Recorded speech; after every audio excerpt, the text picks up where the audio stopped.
Біз қазір Жетісудың қақ төрінде орналасқан Жансүгіров атындағы Жетісу мемлекеттік университетінде тұрмыз.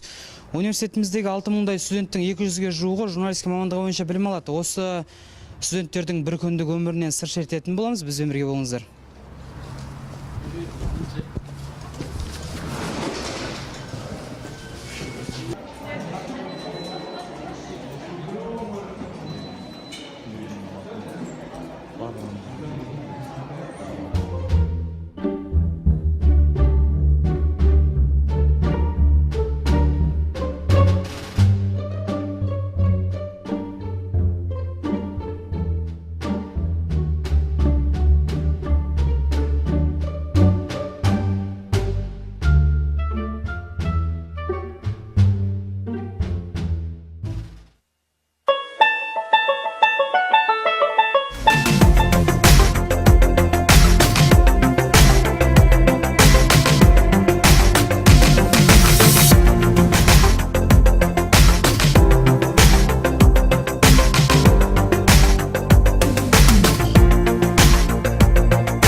Гуманитарлық факультетте 7 бакалавриат негізі бойынша мамандық дайындаймыз.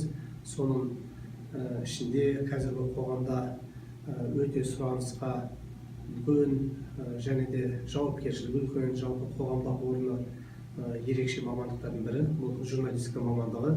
Жансүгіров атындағы Жетісу мемлекеттік университетіндегі журналистика мамандығына басшылық тарапынан да үлкен қолдаулар көрсетіліп жатыр. Атап айтатын болсақ, биыл өте жоғары деңгейдегі кәсіби негіздегі телестудия ашылды. Осы телестудияда біздің білімгерлер көптеген өздерінің авторлық бағдарламаларын және де практикаларын өздерінің жұмысын жасайды. Білім ордамыздың жас журналистері Жетісу университетінің редакциясына келіп, өз тәжірибелерін шыңдайды. Ендеше осы процесті бақылап көрейік. Мына жерде сенде бір-екі сөздердің қайталанып кеткен. Соны міндетті түрде өзін оқып, жаңағы екінші рет жазған кезде қайталамай, тақырыпты жаңағындай мақалаға байланысты тапсам. Кезек біздің телестудияға да келіп жетті. Дәл қазір біздің түсірілім алаңында Санди Сұлтан қонаққа келіпті. Ол жерде қонақпен жүздесу бағдарламасы жүріп жатыр. Тыныштық сақтайық та процесті бақылап көрейік. Болашақ журналист болам деген қыздар балдарды дұрыс демалу, әдемі сөйлеу, дикциясын жөндеу, сондай жағынан жұмыс істеймін. 3 жыл болды. Өзімнің телелабораториям бар. Сол жерде дайындаймын.